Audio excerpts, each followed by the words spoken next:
পাওয়া, এই বেয়াদবি করার দুঃসাহস। মুরব্বীরা কথা বলতে ভয় পায়, আর বাচ্চা পোলাপান ফেসবুক উল্টা পাল্টা লাগে, যে মা বাবার অভিশাপ লাগছে কপালে।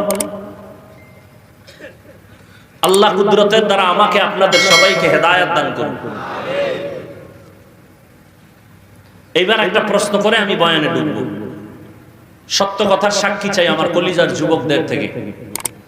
বাংলাদেশে তাবলীগের দ্বারা ইসলাম এবং মুসলমানের কোনো ক্ষতি হয়েছে কিনা জানতে চাই। তাল মিলাইয়েন না, সত্য কথা বলেন। নাম্বার 2, যারা হক পীর, ভণ্ড না, এরকম পীর আছে আছে, এই সমস্ত হক পীর আল্লাহওয়ালা যারা ওলিয়া উলিয়া বলি, এদের দ্বারা আমার দেশের ইসলাম আর মুসলমানের কোনো ক্ষতি